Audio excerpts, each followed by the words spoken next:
What's going on, guys? Welcome back to the tower. In today's module highlight, I'm going to be going over the new module, Restorative Bonus. Just came out in the banner less than a week ago.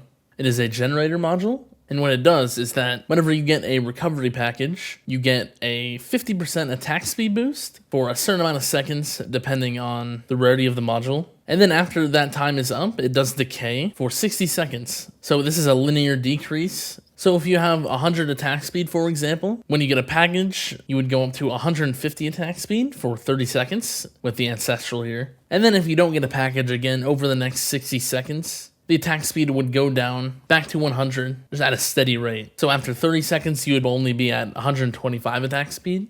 So this is a really nice feature that the module has just to make it more consistent, since it would heavily depend on you getting every package otherwise. For the unique effect, it's actually hard to say the value of going between each rarity just because of the decay.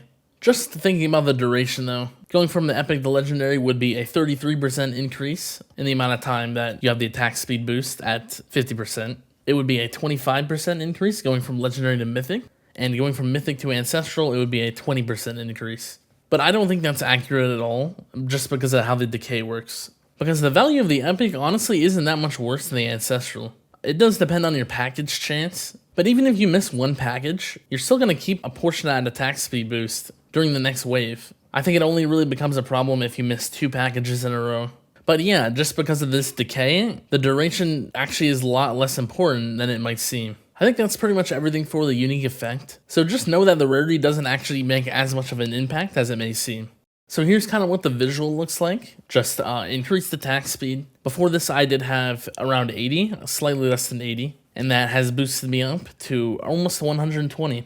And I'll show you what it looks like when I miss a package. So as you can see, it is slowly decreasing. If I slow down the game speed, I didn't get a package this wave, so my 30 seconds has ran out. And it is decreasing back down to 80. Looks like I didn't get a package that wave either, so it is still going down. And it is around 60 seconds, since a wave is around 30 seconds. So almost back down to 80. But yeah, all you need is a package again, and then you get back to the 50% boost on the next wave.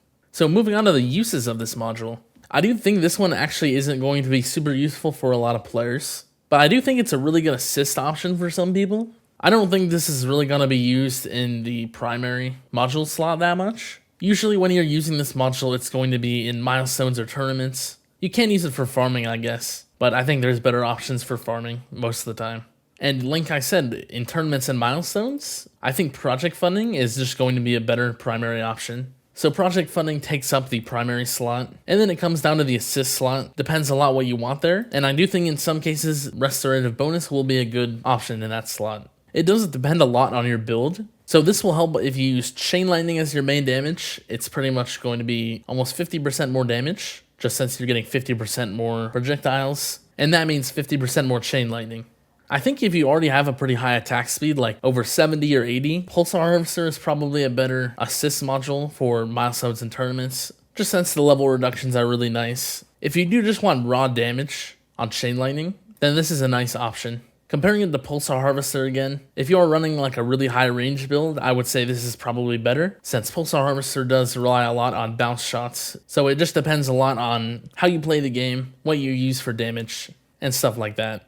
I do think it will outperform Pulsar Harvester if you have low attack speed though, just because the extra attack speed will be more valuable, and it will help you with crowd control and more damage for your Chain Lightning. And the good part about having it in the assist, like I said, is you get a pretty good amount of value just from the epic. But if you use Chain Lightning for your main damage source, I would say this is definitely worth a shot in your assist slot. Moving on to the substats. So the main substat that does actually help this module is the package chance. It does make it kind of similar to Galaxy Compressor in that way, since this also relies on packages for its ability. So it will just make your attack speed boost a lot more consistent if you have extra package chance. The rest of the substats are pretty much the same as all generators. The main one that you always want as well is enemy health level skip and enemy attack level skip if you need it for the EHP. Those are probably the highest value substats besides the package chance on this one. And honestly, there really isn't much else that's super important. There's a lot of options that can be helpful a little bit though. Next will probably be cash bonus or free utility upgrades, specifically to help level up your level skips in the run. And then you could use the other 2 free upgrades if you are using this as an assist for farming, but I don't think that's going to be the case for most people. And then if you do use it for farming, Coins of Kill is also an option.